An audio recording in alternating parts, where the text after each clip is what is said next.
Hello மக்களே, நீங்கள் பார்த்துட்டு இருக்கிறது க்ரீன் யூடியூப் சேனல். உள்ளதை எப்படி சொல்ல வந்தால் நான் உங்கள் சுஜிதா. இன்றைக்கி வந்து ஒரு ப்ராப்பரான ப்ரான் பிரியாணி எப்படி பண்ணுறது வித் மெஷர்மெண்ட்டோடு சொல்ல போகிறேன்.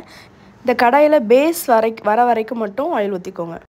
நெய் வந்து பசு நெய்யில் நான் வந்து பிரியாணி செய்கிறேன். பொதுவாகவே பசு நெய்யில் நீங்கள் செஞ்சு பாருங்கள், பக்காவாக இருக்கும். இதில் வந்து பட்டை, கிராம்பு, ஏலக்காய், ஸ்டார், முந்திரி எல்லாமே போட்டு லைட்டாக அது வந்து ஸ்பைசஸ் வந்து ஸ்மெல் வரும். அந்த டைமில் நீங்கள் ஆனியன் சேர்த்துக்கலாம். ஆனியன் வந்து 1 kgக்கு 1/2 kg நம்ம வந்து ஆனியன் எடுக்கணும். நான் இன்றைக்கி 1 கிலோ சீரக சம்பா வச்சு உங்களுக்கு செஞ்சு காட்ட போகிறேன். இதே மெத்தடில் நீங்கள் எல்லா ரைஸுமே யூஸ் பண்ணி பிரியாணி ப்ராப்பராக பண்ணலாம். இந்த மெஷர்மெண்ட்டை எத்தனை பேர் சொல்லியிருப்பாங்கன்னு எனக்கு தெரியாது. ஒவ்வொரு ரைஸ்க்கும் ஒவ்வொரு மெஷர்மெண்ட் சொல்லுவாங்க. பட் இது வந்து உங்களுக்கு ரொம்பவே யூஸ்ஃபுல்லாக இருக்கும். பிரியாணியில் முக்கியமான பார்ட் என்னென்னு பார்த்தீங்கன்னா, வெங்காயம் வந்து நல்லா பொன்னிறமாகணும். அதுதான் ரொம்ப இம்பார்ட்டன்ட். ஸோ இந்த வெங்காயத்துக்கு தேவையான உப்பு போட்டுக்கோங்க. உப்பு அளவு மட்டும் சொல்ல முடியாது, ஏன்னா உப்பு அளவு வந்து நீங்கள் கொஞ்சம் கொஞ்சமாக ஆட் பண்ணிக்கோங்க. அப்போ வந்து உங்களுக்கு ஃபைனலாக டேஸ்ட் பண்ணும்போது உங்களுக்கு எக்ஸாக்டாக எந்த அளவு உப்பு போடணுன்றது தெரிஞ்சிடும். ஓகேவா? ஜீரக சம்பா ரைஸ் வந்து 1 kg எடுத்திருக்கேன். இதில் வந்து மொத்தம் 6 டம்ளர் வந்துருந்துச்சு. நீங்கள் எந்த டம்ளர் வேணால் கணக்கு எடுத்துக்கோங்க. ஆனால் 6 டம்ளருக்கு 12 டம்ளர் வாட்டர் ஊற்றணும். அதை வந்து நம்ம ஃபைனலாக உங்களுக்கு நான் காட்டுறேன். இப்போது டொமேட்டோ வந்து 1/4 கிலோ எடுத்துக்கோங்க. டொமேட்டோ வந்து ரொம்ப கம்மியாக சேர்க்கணும் பிரியாணி பொறுத்தளவும். ஏன்னா டொமேட்டோ அதிகமாக சேர்த்துட்டிங்க அப்படின்னா தக்காளி சாதம் மாதிரி ஆகிடும். தக்காளி வந்து நல்லா குழஞ்சி வரணும். தக்காளியோட தடமே தெரியாத அளவுக்கு நீங்கள் வந்து சாட்டே பண்ணிடுங்க. க்ரீன் சில்லி வந்து ஒரு 4-5 சேர்த்துக்கோங்க. ஏன்னா உரப்பு வந்து க்ரீன் சில்லி மட்டும்தான், மற்ற வேறு எதுவுமே அதிகமாக நம்ம சேர்க்க போகிறதில்ல.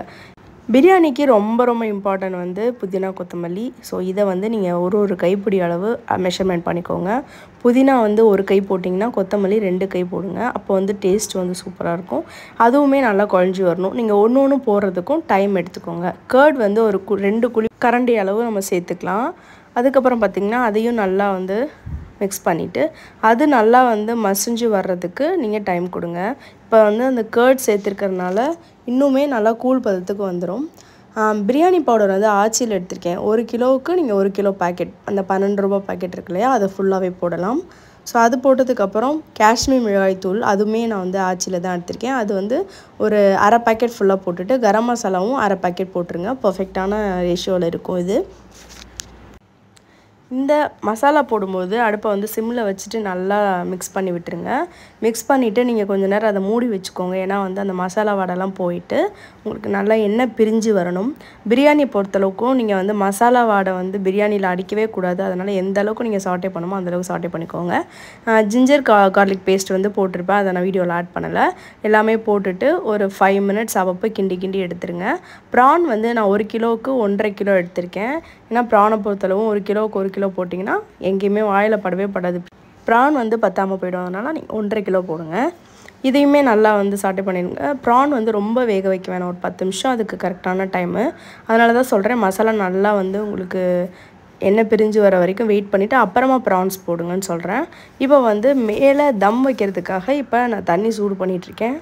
இப்போ ஓரளவுக்கு ப்ரான்ஸ் வந்து நல்லா வெந்து வந்ததுக்கப்புறம் நீங்கள் அதில் வந்து தண்ணி, நான் சொன்னேன் இல்லையா, 6க்கு 12 டம்ளர், 6 டம்ளருக்கு 12 டம்ளர் தண்ணி ஊற்றிருக்கேன். கண்டிப்பாக இது வந்து குழையாது. நான் ரைஸ் வந்து கரெக்டாக அலாரம் வச்சு 20 மினிட்ஸ் தான் ஊற வச்சுருக்கேன். ஊற வச்சதுக்கப்புறமும் நீங்கள் வந்து வடிகட்டி வச்சிட வேண்டியதான். டைம் இன்னும் இருக்குது தம் போடுறதுக்கு அப்படின்றப்போ நீங்கள் ரைஸை வந்து வடிகட்டிட்டு ரைஸை ஓரமாக வச்சுருங்க, ஒன்றுமே ஆகாது. அதுக்கப்புறம் லெமன் வந்து 1.5 லெமன் நான் புழிஞ்சு விட்டுருக்கேன். 1 கிலோ பிரியாணிக்கு 1.5 லெமன் வந்து பர்ஃபெக்டாக இருக்கும். பிழிஞ்சு விட்டதுக்கப்புறம் நம்ம வந்து ரைஸை சேர்க்க வேண்டியதான்.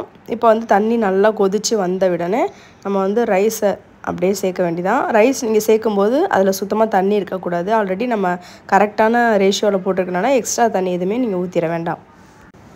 ஒரு 3 டைம்ஸ் வந்து நம்ம அதை கிண்டி விடுற மாதிரி வரும். மூடி வச்சுட்டு அப்பப்போ வந்து கிண்டி விடுங்க. ஃபுல்லாக தான் இருக்கணும் அடுப்பு, பக்கத்துலேயே இருக்கும். இந்த நீங்கள் வந்து எப்போ அரிசி போடுறீங்களோ அதுலேருந்து நீங்கள் பக்கத்துலேயே தான் இருக்கணும். ஏன்னா அடி பிடிச்சிருச்சுன்னா அதுக்கப்புறம் ஸ்பாயில் ஆகிடும். அதனால் நீங்கள் பக்கத்துலேயே இருந்து பொறுமையாக கிண்டி விட்டுகிட்டே இருக்கணும். இந்த பிரியாணியில் இப்போ வந்து நீங்கள் டேஸ்ட் பார்க்கலாம். அரிசியை போட்டோடனே பார்க்காதீங்க. ஒரு 5 மினிட்ஸ் கழித்து பார்க்கும்போது அதில் வந்து அரிசியில் நல்லா உப்பெல்லாம் இறங்கியிருக்கும். கரெக்டாக இருக்கான்னு நீங்கள் பார்த்துக்கலாம். ஃபைனலாக போடுறதுக்கு புதினா, கொத்தமல்லி கொஞ்சம் வச்சுருப்பேன். ஸோ அதை நல்லா பொடிசாக கட் பண்ணி அதையும் சேர்த்துட்டிங்க அப்படின்னா உங்களுக்கு வந்து இது மாதிரி தண்ணி பாதி அரிசி பாதி பிரிஞ்சு வரும். அந்த ஸ்டேஜ் தான் உங்களுக்கு தம் போடுறதுக்கு கரெக்டான டைம்னு சொல்லலாம். இப்போ வந்து நீங்கள் எக்ஸ்ட்ரா வச்சுருக்க நெய்யுமே கொஞ்சம் ஊற்றிடலாம். நான் வந்து ஃபைனலாக நெய்யுமே கொஞ்சம் ஊற்றி விட்டுருந்தேன். ஸோ அரோமா செம்மையாக இருக்கும். இது மாதிரி நீங்கள் வந்து சப்பாத்திக்கு யூஸ் பண்ணுற கல்லை எடுத்து நல்லா ஹீட் பண்ணிவிட்டு அதுக்கப்புறமா அந்த ரைஸை தூக்கி மேலே வச்சுருங்க. வாழை இலையை கட் பண்ணி அந்த எட்ஜஸ்லாம் கட் பண்ணிவிட்டு நீங்கள் போட்டிங்க அப்படின்னா அது அழகாக அதில் மடிஞ்சு உட்காரும். அந்த வாழை இலையோட அரோமாலாம் செம்மையாக பிரியாணியில் இறங்கியிருக்கும். இப்போ நீங்கள் மூடியை போட்டுட்டு அதுக்கு மேலே ஹீட் வாட்டர் வைக்கணும். வச்சுட்டு அதுக்கு மேலே நல்லா வெயிட்டான கல் வச்சிட்டிங்க அப்படின்னா உங்களுக்கு கரெக்டாக 10 நிமிஷம் மொபைலில் அலாரம் வச்சுருங்க. வச்சதுக்கப்புறம் சூப்பரான பிரியாணி செம்மையாக ரெடி ஆகிடும். நான் சொல்கிறேன், என்னை நம்பி இதே மெத்தடில் நீங்கள் எந்த பிரியாணி எந்த அரிசியில் வேணால் பண்ணுங்கள், கரெக்டாக இருக்கும். இப்போ நீங்களே பாருங்கள், சுத்தமாக அடி பிடிக்காது. நான் பண்ணுற பிரியாணி கிட்டத்தட்ட வந்து ஒரு 2 இயர்ஸாகவே நான் பிரியாணி வந்து பர்ஃபெக்ட் ரேஷியோவில் பண்ணிகிட்ருக்கேன்.